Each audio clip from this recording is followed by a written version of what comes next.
Item number SCP-4966. Object Class Safe. Special Containment Procedures. SCP-4966 is to be kept within a modified humanoid containment cell sized appropriately for a domestic cat to move freely.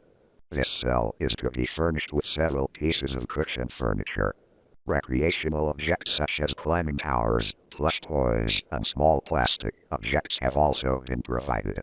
SCP-4966 is to be socialized with tri-weekly by on-site researchers. Tests involving SCP-4966 are to be approved by Dr. Van Eyck. Personnel wishing to provide SCP-4966 with additional recreational objects are to purchase them using their own funds. Description: SCP-4966 is an animate quadrupedal creature constructed of gray fabric.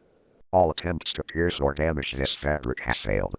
X-rays and other examinations of SCP-4966 have shown a lack of any internal structures. SCP-4966's body is completely devoid of markings or orifices, with the exception of 2 black eyes and a woven mouth. Vocalizations made by SCP-4966 are similar to that of a young feline. SCP-4966 is highly social and will become anxious and withdrawn if not socialized with on a normal basis. SCP-4966 has a tendency to imitate the actions of other entities it interacts with. SCP-4966 shows no apparent need to eat, drink, or breathe, although it will imitate these actions if another entity is doing the same. When presented with a corpse of an organism, SCP-4966 will extend its mouth through unknown means and consume the corpse in its entirety, causing its body to bulge and stretch around the added mass. All attempts to measure the tensile strength of SCP-4966 while in this state have failed, as SCP-4966's skin will visibly remain the same density throughout this process. No limit has been found to the degree that SCP-4966 is able to distend, with it having completely enveloped the corpse of an adult blue whale, Balanoptera musculus, during testing. Once a corpse is fully enveloped, SCP-4966's body will slowly return to its normal size. During this deflation, SCP-4966 will experience alterations in its morphology consistent with the physical characteristics of the organism it consumed. The most common alteration is the addition and modification of limbs, although other alterations such as changes in SCP-4966's proportions and vocalizations have been recorded. The only physical traits of SCP-4966 that are unable to be altered are its existing facial features and ray coloration. Alterations will remain for approximately 4 hours after consumption, after which SCP-4966 will regurgitate biological waste consistent with the composition of the consumed organism. Addendum included below are several excerpts from the SCP-4966 experiment log for the purpose of further understanding SCP-4966's transformation abilities. Introduced corpse: an adult male timber rattlesnake, Crotalus horridus. Corpse integrity shows initial signs of decomposition. Developed alterations: SCP-4966's torso extended approximately 150 centimeters more in length than previous measurements, with its abdomen ending in a developed tail and rattle. SCP-4966 used this additional length during testing to wrap around and climb the limbs of researchers but was not wrapped tightly enough to inhibit blood flow. The developed rattle was used by SCP-4966 almost constantly during its transformation, often shaking it while interacting with researchers. Regurgitated matter: a mass of decomposing keratin and liquefied organic matter.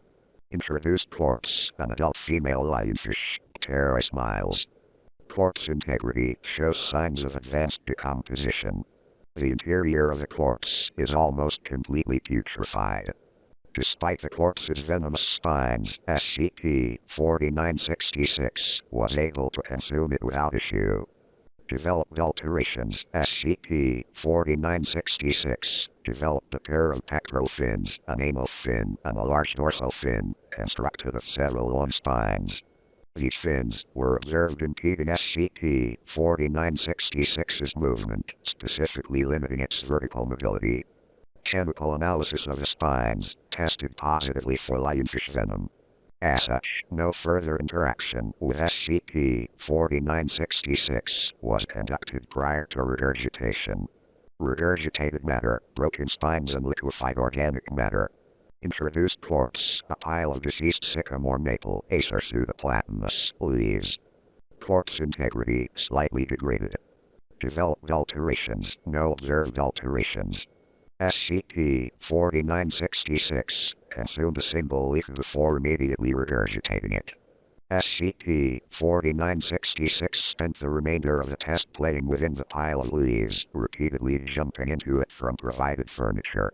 Requests to provide SCP-4966 with additional plant matter for recreational purposes are currently pending. Regurgitated matter, a slightly damaged leaf. Introduced corpse, a female adult ostrich, Struthiocamelus. Corpse integrity, severely damaged. The corpse was presented to SCP-4966 in several pieces, with a left leg and head of the corpse not present.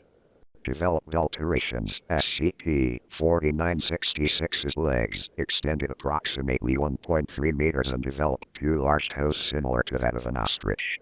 SCP-4966's head extended approximately 1.2 meters upwards, forming a large curved neck. A pair of featherless wings developed on the sides of SCP-4966's torso. On several occasions, SCP-4966 attempted to take flight using these wings, with SCP-4966 eventually jumping off of provided furniture in an attempt to glide. Despite ostrich's normally territorial nature, SCP-4966 remained sociable during its transformation. Regurgitated matter, several shattered portions of bone and a large amount of liquefied organic matter. Introduced corpse, the head of a male adult eastern moose, Alces americana. Corpse integrity, corpse is taxidermied and is well preserved. Developed alterations. SCP-4966 developed large antlers approximately 1.4 meters across. Due to the size of these antlers relative to SCP-4966's head, its sense of balance and mobility was severely hindered. Additionally, SCP-4966 developed large ears that lacked structural support and were unable to keep themselves upright. Auditory cognition tests determined that the ears did not improve SCP-4966's hearing ability. Regurgitated matter, a large compact mass of metal slag, wood pulp, and shattered bone. Introduced corpse, a pair of redacted, brand genuine leather boots. Corpse integrity, recently purchased and unworn. Developed alterations, no observed alterations. SCP-4966 approached the boots before lightly gliding the toe of the left boot. After examining the right boot in a similar fashion, SCP-4966 knocked over the right boot and climbed inside of it, falling asleep shortly afterward. Regurgitated matter, none. Introduced corpse, the corpse of D-01763, who was an upholsterer prior to her incarceration. Corpse integrity, well preserved. Developed alterations, no physical alterations were observed. Upon consumption, SCP-4966 emitted several strained vocalizations before speaking in slightly incoherent English. SCP-4966 began commenting on the construction of its furniture, claiming that its provided bedding material was far below standard requirements for domestic pets. It has since been determined that rather than inheriting physical alterations, SCP-4966 is able to access the memories of a deceased human by consuming them. In addition, SCP-4966 gains the ability to speak in a high pitch, although its sentence complexity is comparable to that of a young child. Speech is lost upon regurgitation, but the memories of a consumed individual are retained. Regurgitated matter, shattered bone and liquefied organic matter. Following this discovery, a raid on Site-17 was conducted by operatives of Goal-003, Chaos Insurgency, where operatives attempted to gain access to SCP-4966's chamber among other anomalous objects. Once the raid was repelled, a damaged insurgency document was discovered among the corpses that gave detailed information regarding several anomalous objects, including SCP-4966. SCP-4966 was provided with the corpses of several Goal-003 members in the hopes of discovering how this information was acquired. A transcript of the interview conducted with SCP-4966 has been provided below. Interviewed SCP-4966. Interviewer, Dr. Randall Vanak. Additional information. Due to a lack of relevant information, 2 hours and 14 minutes of the interview have been excluded. For a full transcript of the interview, see document 4966-4. Begin log. Dr. Vanak, SCP-4966, can we please get back to the subject at hand? SCP-4966, I want a munchie. Dr. Vanak, you've already been given 7 biscuits. You'll get some after we finish the interview. SCP-4966, no, I want a munchie now. Dr. Vanak, holding their head in their hands, SCP-4966, this would go much smoother if you simply cooperated. SCP-4966, I want a better bed too. The one you guys have is lumpy.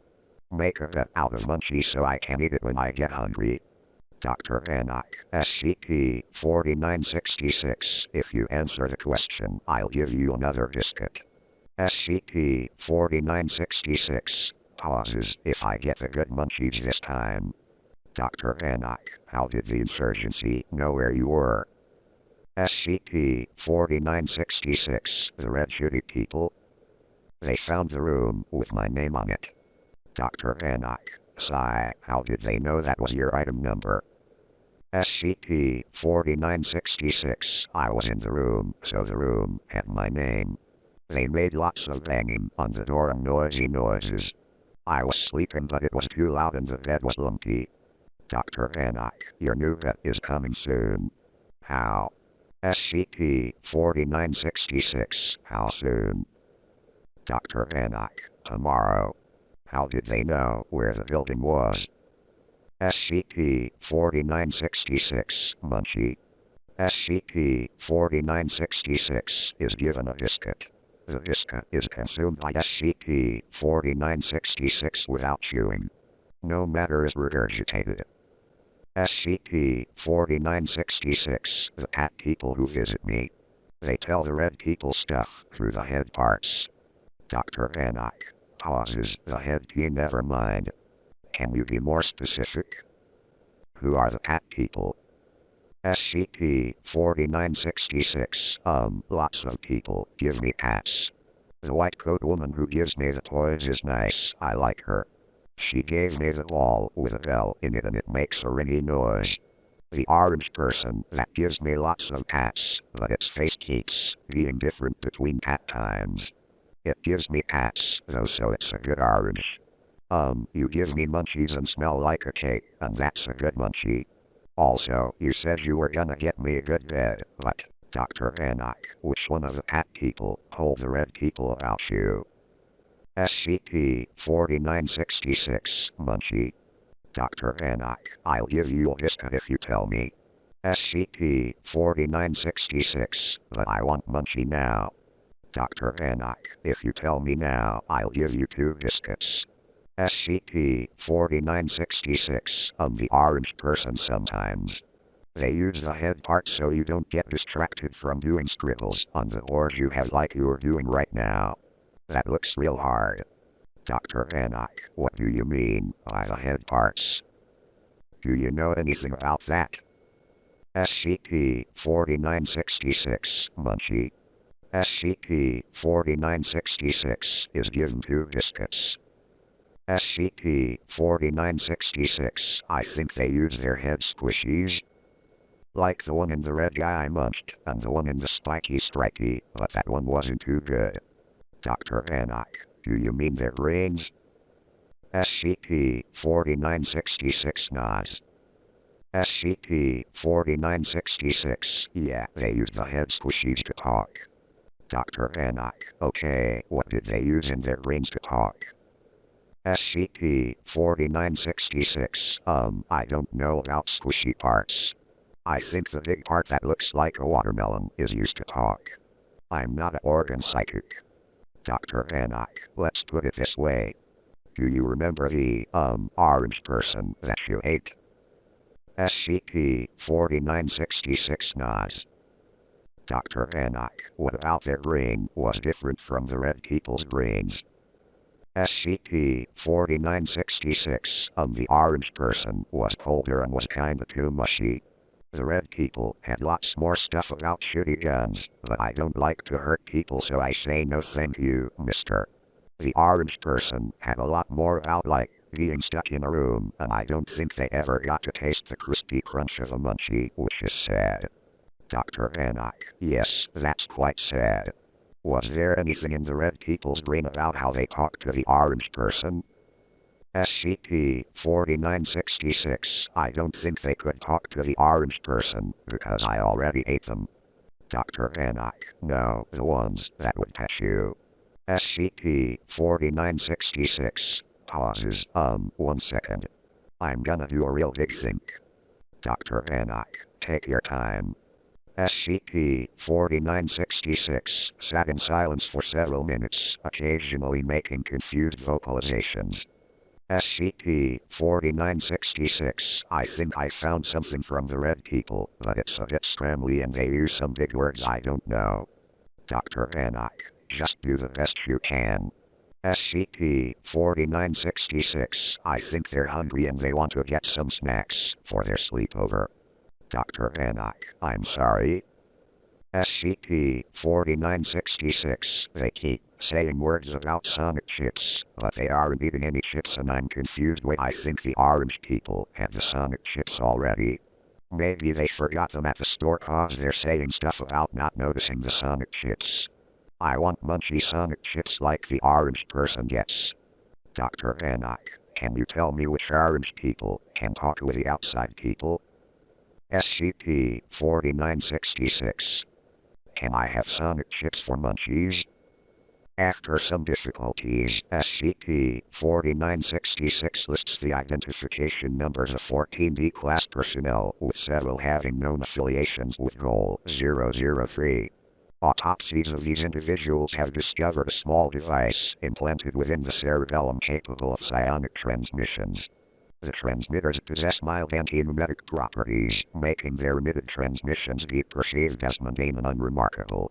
For its role in discovering the informants, SCP-4966 was provided a bag of Tostitos brand tortilla chips.